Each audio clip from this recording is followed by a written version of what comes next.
Tama na. Let's go.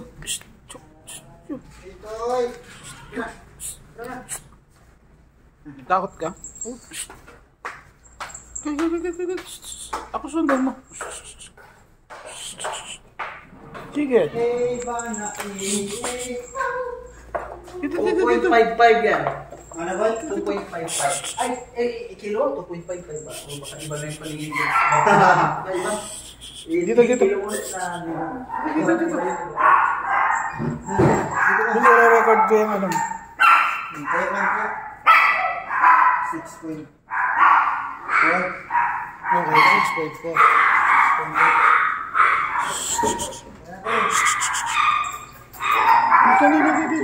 Last na yan. Sige. Last session na yan. Last session. Go.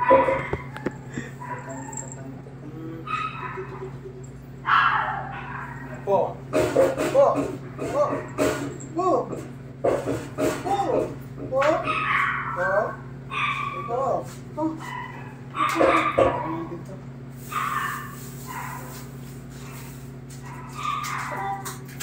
Chico.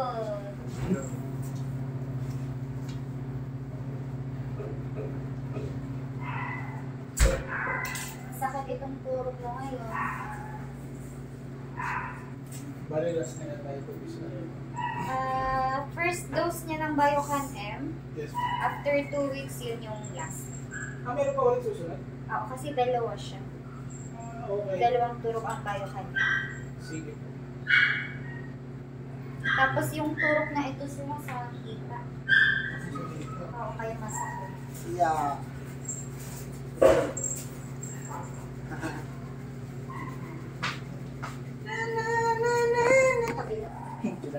Ay, ano ba? Salamat.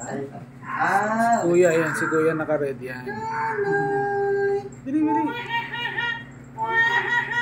Masakit ang waksinijibin. Pwede sana kung balat lang.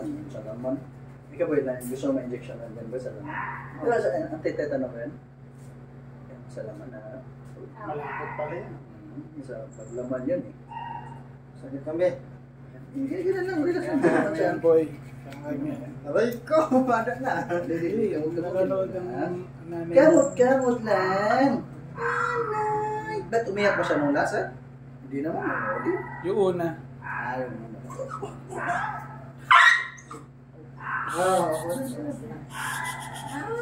Parang Ipit ka!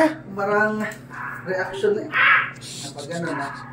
Baka hinikayan na Sir, massage. Oh! Dito. Tukoy. Baka tumo. Baka magtatap mo. Itong hita niya sa Dito. Saan ba? Ano? Dito. Ganyan. Medyo masakit nga ah. Sakit? Hindi na sa balat na, Jigon. Sa laman na. Yung ngipin niya, normal ba yun na ano, yung pinaka-fang niya natanggal? Parang nagpalit eh. Yung harap. Yan, bago na yan. Ito. Nagaan yan. Kasi ibang aso ko naman dati, hindi siya nagaan. Yun nga lang, baka iba yung yung tubo ng ngipin niya. Antayin natin pag mag 1 year. Nawala kasi yung fang. Actually Ganun talaga sa... nagaan, nagpapalit pa niya. Nagpapalit talaga. Okay na be.